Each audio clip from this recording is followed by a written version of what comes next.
Pessoal, boa noite. Sejam bem-vindos à faculdade. Meu nome é Conte, eu sou professor aqui e a gente vai bater um papo bem rápido. A intenção é trazer alguns argumentos para vocês que permita que vocês, caso o tema seja meio ambiente na redação do Enem, tenham um desempenho muito bacana e tomem a vaga tudo do povo que não veio aqui hoje. Tá? Eu quero agradecer às escolas, Ciência do Algodão, cursinho da prefeitura, é isso? Vamos combinar uma coisa, só para vocês me ajudar. Quando vocês quiserem concordar comigo, vocês fazem assim, ó. E quando quiserem discordar, vocês fazem assim, para vocês ficarem tudo com cara de... Aí eu não sabia se estava o Ciência do Algodão e o cursinho da prefeitura. Mas vamos tentar de novo, cursinho da prefeitura? Agora sim, quero ver. Ciência do Algodão.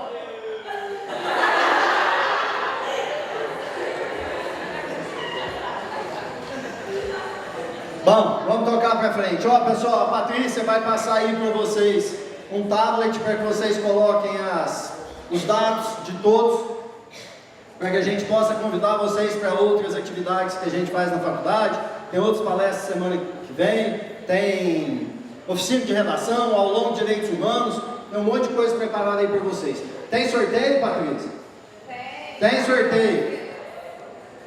4 camisetas, uma para mim, uma para Mariana, outra para Jussara e uma para Silvia, tá? Pessoal, antes da gente começar, eu preciso agradecer a equipe da faculdade. Se não tivesse esse pessoal aqui, não rolava a nossa atividade. O Edmilson que fica aí cuidando de tudo que não vai funcionar, a Silvia e a Cristiane da extensão que dão uma força danada, Mariana e a Jussara que estão tirando foto, filmando, depois vai para tudo quanto é rede social que vocês conhecem, inclusive o selfie do professor ali que ficou bacana. Depois eu vou tirar uma com vocês. É o professor que fez o selfie, o professor fez um selfie ali, depois a gente faz mais uns 18 para ver se um fica bom. E a Patrícia e a Juliana que recebemos vocês lá embaixo, tá certo? Então vamos lá, avisei tudo? Tem pergunta.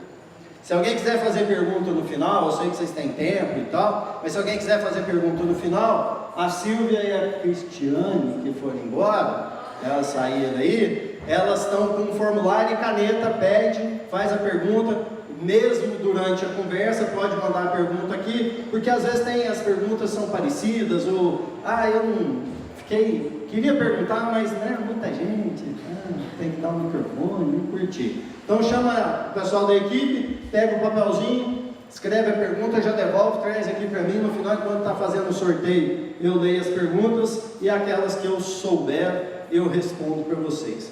Pessoal, se a gente falou de meio ambiente, por que o tema está aí, sustentabilidade? Quem já fez a pesquisa, eu tenho certeza que todos vocês fizeram, para se preparar para a prova do Enem, que está chegando aí, vocês viram que quando vocês chegam lá no tema, provável cair meio ambiente, como redação do Enem, como tema central da redação do Enem, aparece uma lista de vários temas, outros específicos, ou subtemas. Vem lá, chuva ácida, desmatamento, efeito estufa, aquecimento global, buraco na camada de ozônio. Não dá tempo da gente conversar tudo isso aqui. E esses são temas específicos que eu tenho certeza, em diferentes matérias, vocês já abordaram. Devem ter abordado na geografia, devem ter abordado na biologia, devem ter feito uma abordagem multidisciplinar da questão, porque meio ambiente é multidisciplinar por excelência. Então, minha proposta aqui com vocês é a seguinte: independente do tema que cair, que aí você tem que dominar alguma coisa do tema, certo? Eu vou dar um argumento aqui para vocês que permitirá uma discussão ou uma fundamentação de qualquer tema ligado à questão ambiental, que é a chamada sustentabilidade. Então nós vamos entender os nossos problemas, vamos chegar na sustentabilidade, e como lá no final ainda tem, na conclusão tem que apresentar uma resposta para a tese que apareceu lá na introdução, é isso? Sim! Muito obrigado, só eu que estou estudando para o Enem, mas vamos lá, né? Eu vou apresentar uma proposta de solução também para vocês, portanto, entendo que vai ser útil para todo mundo, tá certo? Primeiro, vamos entender o que é meio ambiente de forma rápida, um conceito multidisciplinar. Tomem cuidado. conceito a gente não pode decorar, a gente precisa entender. Então, meio ambiente, de acordo com o que eu coloquei aí, a gente tem que lembrar, primeiro, da forma ou da figura que representa meio ambiente, a teia, a rede. E vejam, não há nenhuma relação e nenhuma ordem, é meio caótico. Eu não tenho hierarquia entre os elementos que compõem o meio ambiente. Água é mais importante que floresta, que é mais importante do que a fauna, que é mais importante do que o solo, que precisa... Não. Todos esses elementos se relacionam sem ordem nenhuma. E essas relações têm que ser equilibradas. Essa é uma palavra-chave quando vocês forem discutir a questão ambiental.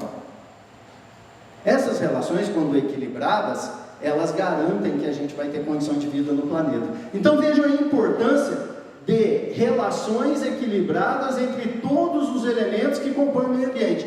Não se esqueçam, nós fazemos parte desse grupo de elementos. Infelizmente, o único elemento que desequilibra essas relações, o ser humano. Tá bom? Qual que é o problema hoje? Onde está a grande questão da importância da discussão do tema meio ambiente? Porque nós temos, por parte do ser humano, muitos impactos. A gente causa impacto o tempo todo no meio ambiente. Como está ali, o impacto é a consequência da nossa ação no meio ambiente. Toda e qualquer consequência da atividade humana, não importa qual seja a atividade humana, ela vai impactar o meio ambiente. Ótimo. Estes impactos podem ser positivos ou bacana, não prejudica o meio ambiente. Um exemplo, quando a gente tem uma coleta seletiva que dá a destinação correta àquele material que a gente produziu como lixo. Quando a gente tem um aterro sanitário de acordo com as normas estabelecidas para colocar o lixo que a gente gera em casa lá e não causar dano ao meio ambiente. Então vejam, são impactos positivos. Infelizmente, nós temos muito mais impactos negativos do que positivos. Poluição, desperdício, uso de eletricidade de forma desregulada, consumo exagerado. Então vejam, poluição de uma maneira geral. Se a gente ficar elencando aqui, tem muito mais impacto negativo do que impacto positivo. Por que a gente chegou nessa situação? Qual é a origem desta situação de tamanhos impactos negativos na nossa relação com o meio ambiente que a torna desequilibrada? São 3 movimentos históricos que vocês já conhecem, que a gente não vai ficar aqui falando de data, que o importante é que vocês entendam a relação entre os 3, sem necessariamente precisar ficar lá, olha, primeiro aconteceu isso, depois aconteceu aquilo, depois veio. Não tem muito uma ordem.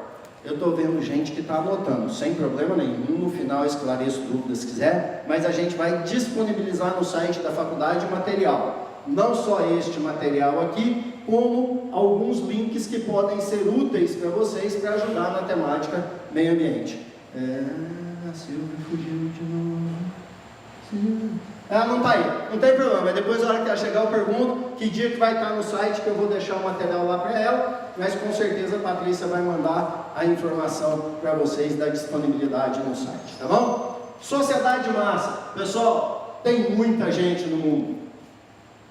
É muita gente que causa muito impacto. Então vamos lá, é muita gente que usa água, é muita gente que produz lixo, é muita gente que usa eletricidade, é muita gente que compra, é muita gente que descarta o que não quer usar. Quem aqui já trocou de celular uma vez na vida? Tá vendo? Ninguém. Quem aqui já trocou de celular um monte de vezes na vida? Tá vendo? Todo mundo levantou a mão, inclusive eu. Viu? Uma vez só ninguém, um monte de vezes. O que acontece com o meu celular? Agora imaginem, 7 bilhões de pessoas hoje no mundo. É gente demais da conta. Mas principalmente, todo mundo causa impacto por conta simplesmente do seu viver. Não tem jeito da gente viver sem causar impacto no meio ambiente.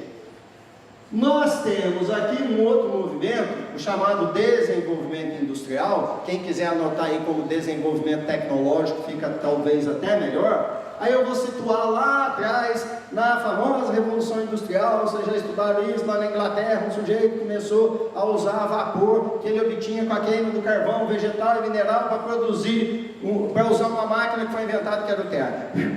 Já estudaram isso, né? Sei, não vou perguntar mais não para vocês. Então, o que aconteceu? Nós temos uma transformação que traz consequências seríssimas para nós até hoje nesse momento. Primeiro, o homem deixa de usar a sua força própria para explorar a força gerada através de um combustível. Então eu deixo de usar a minha força e passo a usar a força mecânica, que é muito maior, que tem muito mais velocidade, que produz, portanto, muito mais, até porque, olha só, tem muita gente no planeta que vai aumentando e eu preciso fornecer muitos produtos para essas pessoas, elas consomem e eu quero que elas consumam. Mas, voltando lá à Revolução Industrial, consequências que nos atingem até hoje.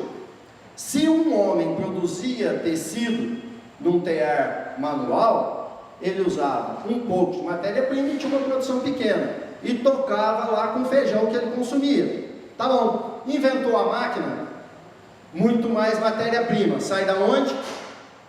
Do planeta, recursos naturais. Preciso do carvão naquele primeiro momento, ou vamos definir combustível, da onde sai? Do planeta naquele primeiro momento. Então vamos lá, muito mais consumo de produtos naturais, com um conceito lá naquele início, que estes recursos não se esgotariam. Nós íamos ter esses recursos na quantidade necessária para a vida inteira. Segunda consequência, passamos a devolver para o meio ambiente o resto do nosso processo produtivo, tanto da matéria-prima quanto do combustível. Só que a devolução já era um impacto negativo, porque esse material, seja o combustível, seja a matéria-prima, estava não só transformado, como contaminado. Usei tinta, usei graxa, usei produto químico, eu fiz um tratamento qualquer, e aí o que sobrou eu devolvo para a natureza, para o meio ambiente, também com o seguinte conceito: se ela me entregou, eu posso devolver, que não acontece nada, ela dá conta. Não é assim, a gente sabe hoje, e nós vamos ver até onde chegamos com essa questão. E finalmente, a vida nas cidades. Essas muitas pessoas que tinham que consumir, que passaram a explorar muito mais os recursos naturais do planeta, começaram a morar nas cidades. Gente, de meados de 2010 para cá, a população mundial passou a ser essencialmente urbana. Até aquele ano, mais da metade da população do planeta vivia nas áreas rurais. A partir de então, vivemos nas cidades. A tendência hoje é de que nós tenhamos cidades de até 500 mil habitantes no litoral. Isso é péssimo, porque é um dos ecossistemas, uma das regiões que precisa de mais proteção, dada a sua fragilidade e riqueza. Então, construir cidade na praia, que a gente adora ir para Ubatuba, dia 19 de outubro, vai tomar chuva e vai ficar todo mundo na Praia Grande, no mesmo condomínio, até aquele cara que bebe e faz rolinho de areia, já viu? É seu conhecido porque ele é de Pouso Alegre, a famosa vergonha alheia. Pior do que ele, só o sujeito que afoga, né? E aí você descobre que ele é seu vizinho no condomínio. Mas, vamos lá, o que interessa, que praia é muito bom, mas não devia ter cidade. Devia ser muito controlado a nossa ocupação do litoral. Nós temos hoje, gente, megalópolis no planeta, que são cidades com mais de 10 milhões de habitantes. A maior cidade do mundo hoje é Tóquio, tem mais de 30 milhões de habitantes. Isso é uma loucura. E aí, quando você soma tudo isso, olha, muita gente no planeta que precisa produzir demais e consumir o que foi produzido e usa matéria-prima e combustível que vem da natureza e mora na cidade sem condição, sem planejamento. Nós não precisamos ir longe, eu falei das megalópolis, tá bom? Se a gente pegar aqui em Pouso Alegre, Tem vários lugares hoje em Pouso Alegre que, dependendo do horário, o trânsito é péssimo. E se vocês olharem naquelas filas que se formam, por exemplo, às 7 horas, às 19, na porta da Faculdade de Direito, está cheio de gente chegando para a aula. Daqui a pouco vai todo mundo sair. A maioria das pessoas está sozinha no carro, ou seja, tem uma pessoa só no carro, que poderia levar confortavelmente 4 e diminuía o número de carros por 4. E aí? Vocês querem ver se isso é bacana ou não? Já que vocês vão fazer Enem, estão pensando no futuro, profissão, vou dar uma sugestão de uma profissão legal aqui para vocês. Falei de Tóquio, lá em Tóquio, eu não sei como é que pronuncia, se alguém souber, me corrija, mas vários dos empurradores, eles mantêm o metrô absolutamente pontual. Vocês já imaginaram uma cidade com 30 milhões de pessoas, em que o metrô funciona, que é uma beleza, mas porque tem um empurrador. Vocês não estão acreditando em mim? Vou provar.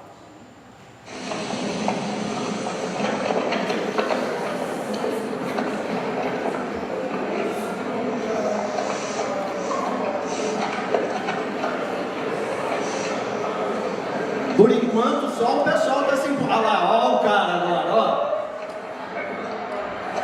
Olha aqui, de luvinha branca, ele é educado. Esse aqui deve ser o chefe, tá só olhando. O trem ficou feio, até o chefe está empurrando.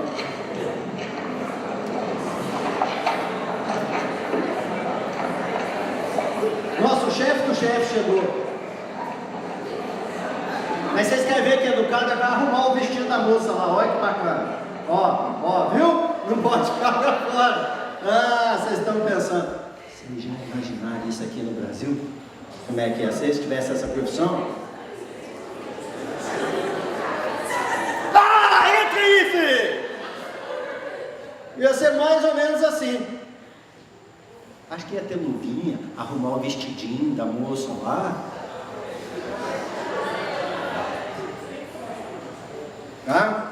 Você pode não falar assim para frente, assim para frente.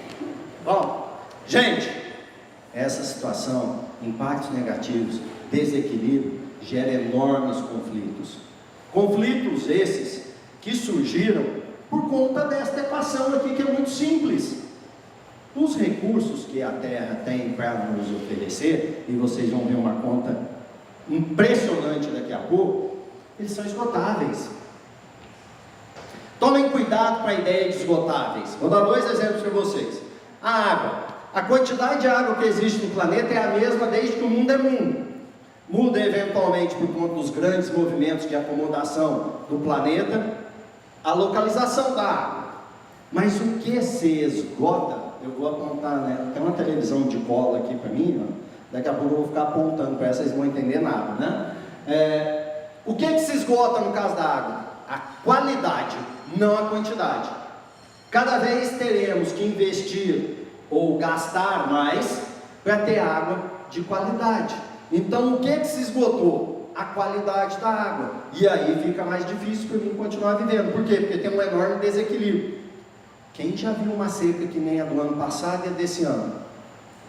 Teve um aluno meu que deu um depoimento o ano passado para mim assim: olha, o meu avô nasceu e vive no sítio dele há 69 anos. Era do pai, agora é dele. Ele nunca viu o poço do sítio dele secar. Este ano secou. Isso é impacto negativo, ocupação das áreas que produzem água, as nascentes e os rios.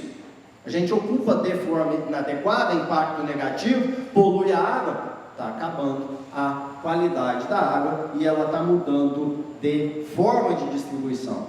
Se ela não está aqui, porque não está chovendo aqui, no sul tem chovido demais da conta nos últimos anos. Estão vendo como é que a distribuição muda? Outro exemplo de esgotável, petróleo.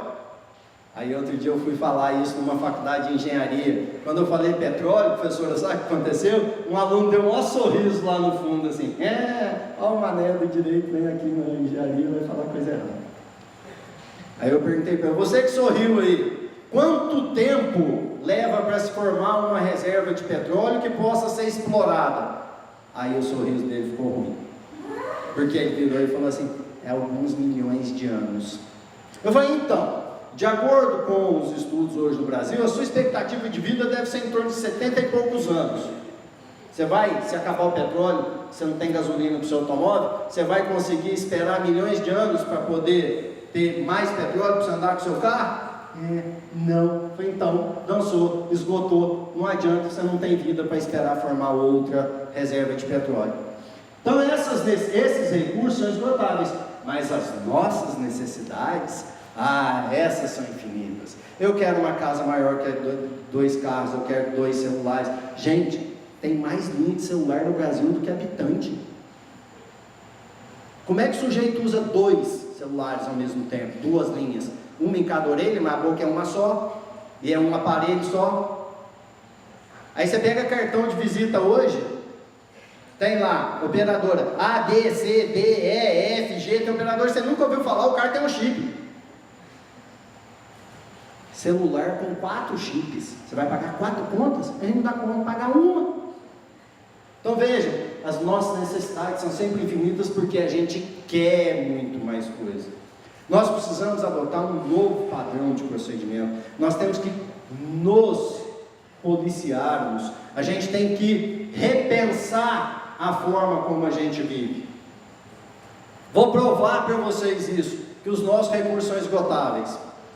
Tem uma ONG internacional que começou e ela tem uma metodologia. Eu vou colocar isso lá no site para vocês poderem acessar e fazer a conta.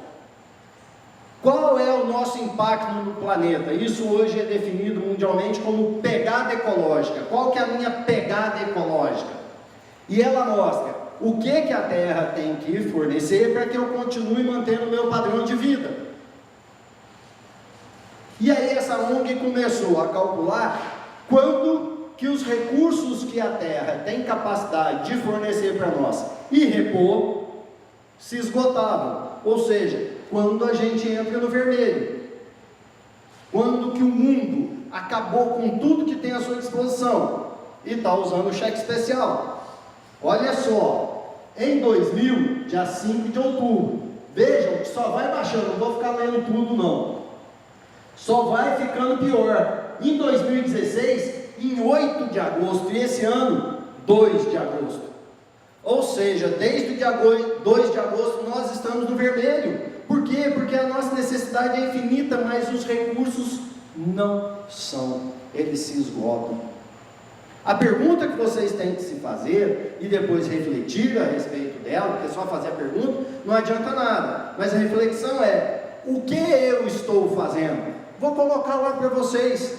Vocês vão calcular, tem a calculadora da pegada ecológica, ela mostra a sua pegada ecológica e quantos planetas você precisa para manter o seu padrão de vida. Tem um videozinho na internet, vou colocar o link lá para vocês também. Alguém anota para mim tudo que eu estou falando que eu vou colocar, senão depois eu esqueço, porque eu falo demais. Então, você está anotando, Patrícia? Alguém? Ed, anota aí para mim, alguém, por favor. Tá? Alguém anota. Depois vocês me mandam um zap e me cobram, tá certo? Então tem um vídeo que fala: e se nós vivêssemos como os americanos? O padrão de vida americano é o que mais gasta recursos naturais. Hoje, se todo mundo vivesse como os americanos, a gente precisaria de mais de 4 planetas Terra para sustentar a humanidade toda. Então repensem nisso. Esse é um argumento muito interessante para a redação do Enem. A gente está gastando demais, os recursos estão acabando e a prova está aqui, ó. Vocês têm um argumento baseado em dados, porque isso aqui hoje é reconhecido no mundo inteiro, tá bom? Mas aí nós precisamos fazer alguma coisa. Nosso planeta, nossa relação está desequilibrada e vai ficando assim. Do ponto de vista global, a ONU começou discussões a respeito dessa questão. E aí ela fez o primeiro grande encontro a respeito da questão ambiental na cidade de Estocolmo em 1972, a conferência da ONU sobre a questão ambiental, e lá teve um fato extremamente importante. Tem várias questões que aconteceram lá. Criaram um órgão especial para tratar de meio ambiente, que o símbolo é esse aqui, que é o PNUMA. Discutiram princípios, estabeleceram uma carta de princípios da Conferência da ONU de 1972, que mostra o que a gente tem que fazer para que a nossa relação que está desequilibrada se torne equilibrada. É um documento fantástico, mas eu quero destacar aqui que eles criaram um grupo de trabalho. Olha, nós sabemos, a nossa relação está desequilibrada. Além desses princípios, como implantar esses princípios? Nós precisamos de uma ferramenta, de algo prático, de algo que efetivamente permita que esta relação desequilibrada volte a uma situação de equilíbrio. Então esse pessoal começou a trabalhar e em 1987 eles apresentaram essa ferramenta que nós vamos comentar já já, que é o desenvolvimento sustentável. Mas vamos lá, outras conferências foram feitas. Lá mesmo em 72 eles marcaram a próxima para dali 20 anos, que foi a famosa Eco 92 no Rio de Janeiro, e lá chegaram e falaram, bom, olha, 20 anos, tinha um monte de princípio, nós melhoramos? Não. O que nós vamos fazer? Fizeram outra carta de princípios, reconheceram o conceito de desenvolvimento sustentável, tornaram ele oficial, fizeram um documento fantástico chamado Agenda 21, que a gente não vai discutir aqui, mas é uma agenda de ações para que no século 21 a relação estivesse equilibrada. Marcaram outra reunião, aí diminuíram. 20 anos foi muito tempo, vamos fazer uma em menos tempo. Que foi na África do Sul, em Joanesburgo, em 2002, aí foi um desastre que vocês não têm noção. Na época, o presidente dos Estados Unidos era o George Bush. Ele é ligado à indústria do petróleo, ele não apoiou os Estados Unidos, boicotaram a conferência. A conferência de 2002, de verdade, não foi bacana. E a última foi em 2012, no Rio de Janeiro, chamada Rio mais 20, porque 20 anos depois dessa que aconteceu aqui pela primeira vez em 92. Vou falar dela daqui a pouco para vocês. Olha que show de bola, um argumento fantástico para a redação do Enem. Vocês conhecem, não precisa apresentar, né? Muitos falaram, bom. O meio ambiente é, sem dúvida nenhuma, uma ameaça ao desenvolvimento sustentável. E isso significa que é uma ameaça para o futuro do nosso planeta e dos nossos países. É uma ameaça, o meio ambiente é uma ameaça para o desenvolvimento sustentável, disse a nossa ex-presidente. Por favor, esse argumento vocês não usem na redação do Enem. Não vai dar certo, por favor. Gente, está aqui a ferramenta, está aqui o instrumento para que a gente volte a nossa relação a uma condição de equilíbrio. Este aqui é o relatório que foi publicado em 1987 por aquele grupo de trabalho criado na Conferência da ONU de 72. Ele é conhecido como Relatório Nosso Futuro Comum ou Relatório Brundtland, que é o sobrenome da primeira-ministra, vou chutar agora porque eu não lembro, meu Deus do céu, se eu errar depois vocês corrigem, da Noruega. Ela presidiu esta comissão. Aqui está a tradução do conceito original de desenvolvimento sustentável. Então eu vou ler, porque é um conceito, tá certo? Abre aspas. Aquele que atende às necessidades do presente, sem comprometer a possibilidade de as gerações futuras atenderem às suas próprias necessidades. O português não está tão bacana ali, porque é uma tradução literal e eu tenho que respeitar, porque eu tirei lá no documento oficial da ONU. Então veja, vamos simplificar isso. Hoje a gente chama isso de sustentabilidade. Então o conceito de sustentabilidade diz para nós simplesmente o seguinte: para que a gente tenha uma condição de vida equilibrada, que o mundo continue existindo, que a gente tenha condição de vida bacana nesse planeta, nós precisamos combinar 3 condições. Claro que a preservação ambiental. Veja, nós temos que deixar o patrimônio ambiental que existe hoje com a mesma quantidade e com a mesma qualidade para gerações futuras. Vou fazer uma crítica já já. Eu tenho que ter ganhos econômicos? Vamos lá, gente. Nós não podemos ser inconsequentes ou sonhadores e dizer assim: eu vou preservar meio ambiente e não precisa de dinheiro para isso. Não, tem que ter dinheiro. Pessoal, vocês estão aqui hoje por quê? Porque vocês estão estudando para fazer uma prova que pode abrir portas fantásticas na vida de vocês. É por isso que vocês estão aqui hoje. Vocês vieram aqui porque eu sou bonito. Então, não. Vocês estão correndo atrás do futuro de vocês, de uma melhor condição de vida. E isso é inerente do ser humano. O ser humano não se conforma, ele quer sempre melhorar, ele quer sempre evoluir, ele quer também ganhar mais. Então eu preciso ter o fator econômico.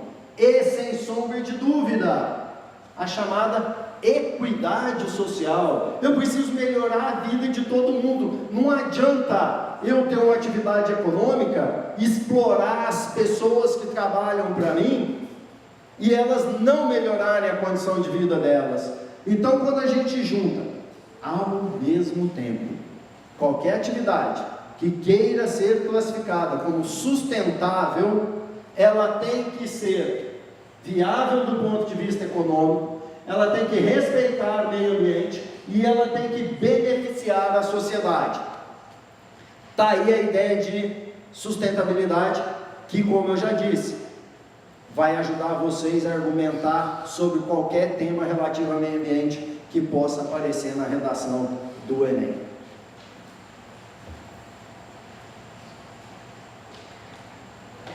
Será que isso é verdade, isso é possível, tem jeito de acontecer essa questão do desenvolvimento sustentável? Como eu disse, a última reunião da ONU, conferência da ONU, olha só, esse é o símbolo oficial dela, Rio+20, Conferência das Nações Unidas sobre Desenvolvimento Sustentável.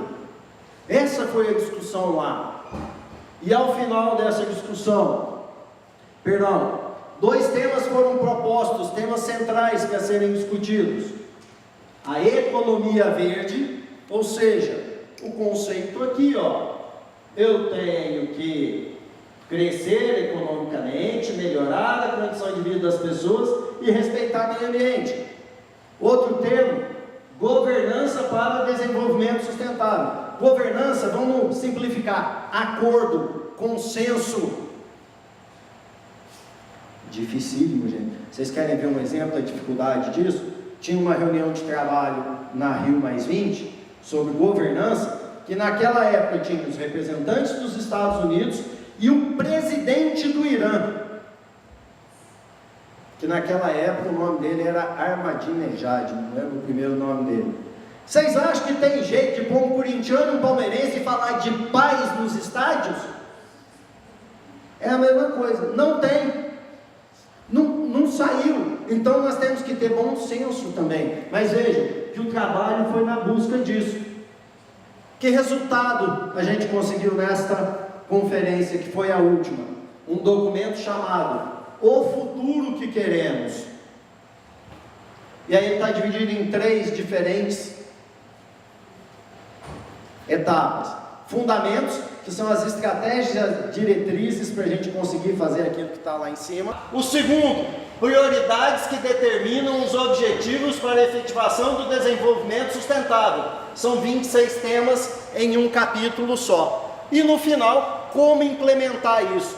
Então vejam, a questão do desenvolvimento sustentável é uma realidade, é de verdade um instrumento para a gente tornar equilibrada de novo a nossa relação com o nosso planeta, com o meio ambiente.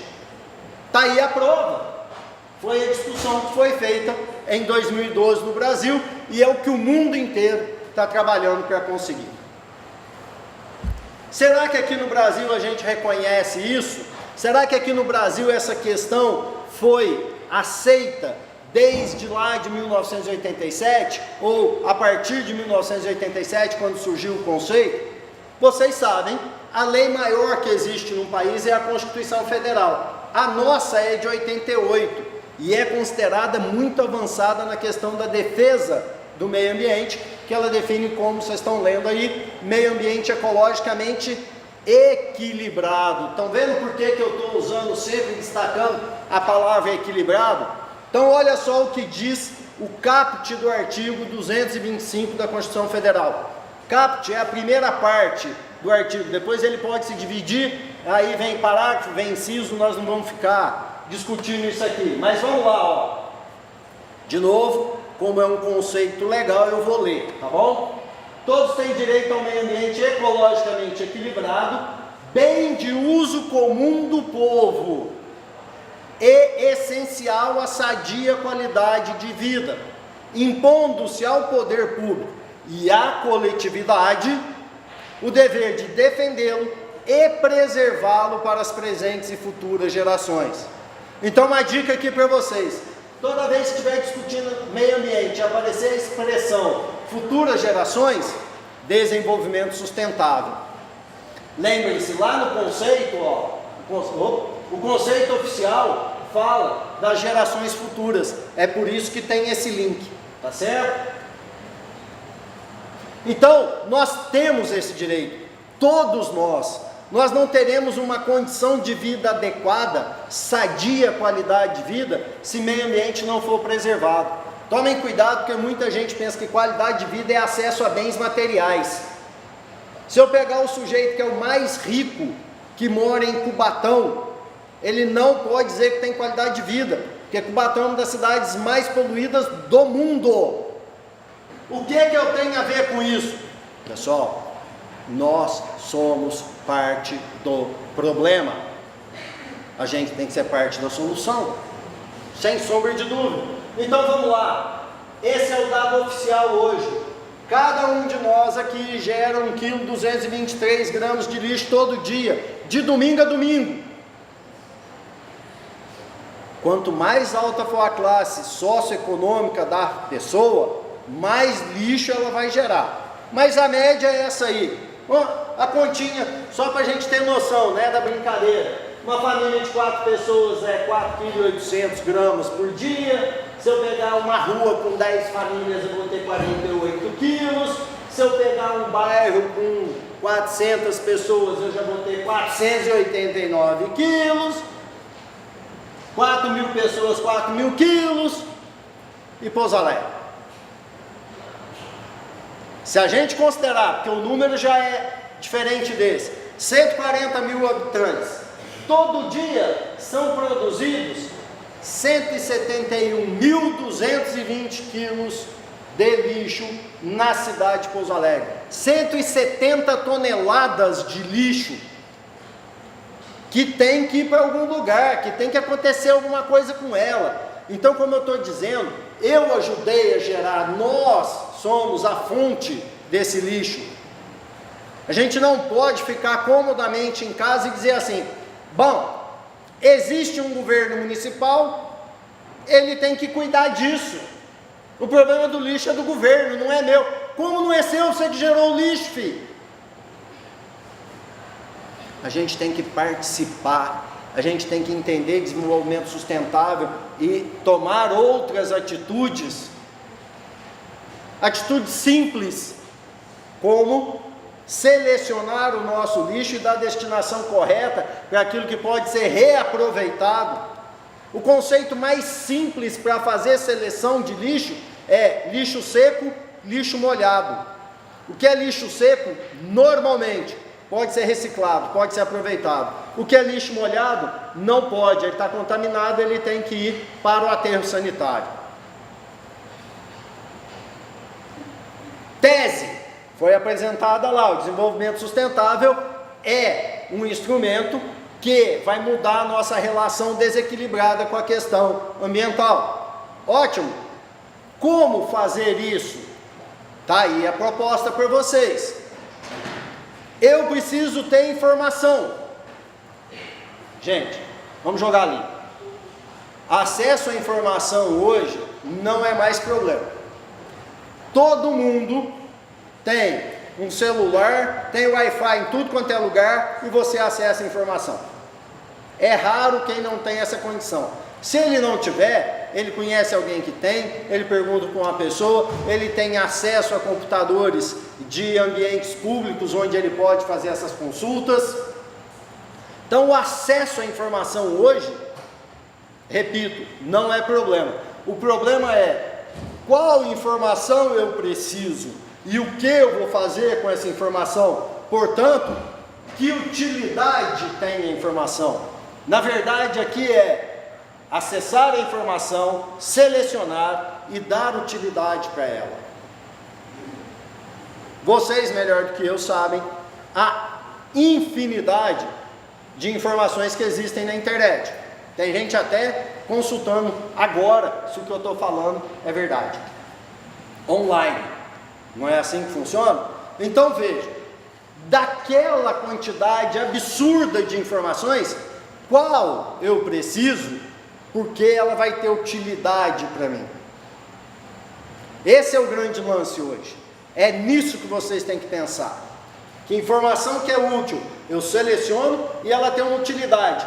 Sabe o que me proporciona a informação útil? A construção do conhecimento. Isso se faz a partir do processo de educação. A educação formal, a questão da educação ambiental fala muito de educação não formal. Quando eu faço uma visita na central de recebimento de embalagens de agrotóxicos, para ver como é que funciona. Aqui em Pouso Alegre tem uma que é uma das melhores do Brasil, foi uma das primeiras a ser implantadas no Brasil, tem um trabalho top aqui na zona rural de Pouso Alegre. Se eu for lá visitar, saber como é que eles trabalham, eu estou fazendo uma atividade de educação não formal. A educação formal, via de regra, acontece na escola. Hoje nós temos uma atividade de educação formal aqui na faculdade, junto com as escolas que vieram nos visitar. Então veja, eu seleciono a informação, eu vejo qual que eu preciso, eu dou utilidade para ela, construo conhecimento através da educação.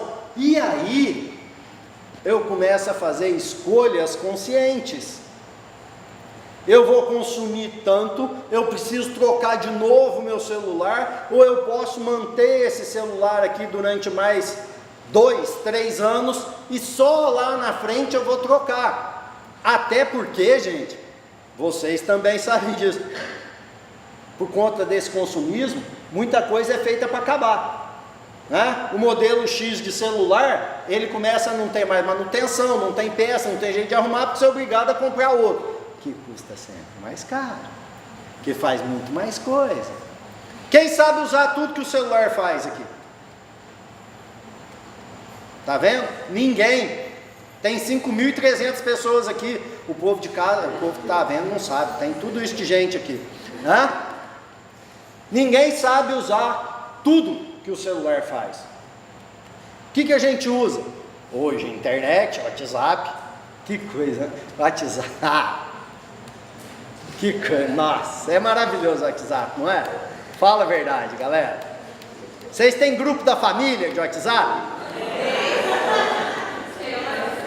Não tem um parente lá que vocês não conhecem? Que é o que mais manda tudo no grupo da família? Aquele vídeo da senhorinha com o vestido de ferradura, quantas vezes vocês já receberam? Eu não aguento mais, tadinha da velhinha, até eu já estou desanimado com ela. Se alguém aqui não sabe o que eu estou falando, me pede, eu mando usar para vocês com esse vídeo. Não tem problema não. Pessoal, eu tenho que escolher. Eu vou manter esse meu celular até onde é possível, porque assim eu sei que eu estou economizando, estou contribuindo, eu estou ajudando aquela questão de acabar os recursos naturais da terra no dia 2 de agosto de 2017 a retroceder. Tem que voltar lá, eu tenho que ter o ano inteiro com recurso natural, não pode acabar no dia 2 de agosto, então eu não vou trocar o meu celular. Isso é uma escolha consciente. Eu sei das consequências positivas, eu sei das consequências negativas, eu tomo uma decisão, eu faço uma escolha. É assim que funciona. Então veja, eu entendo que uma proposta legal lá na conclusão de vocês é que a educação é o caminho para a gente implantar o desenvolvimento sustentável que você explicou e abordou lá no começo, para reverter a situação que é de desequilíbrio, que você também citou lá no começo. E assim a gente tirou 1000 na redação do Enem.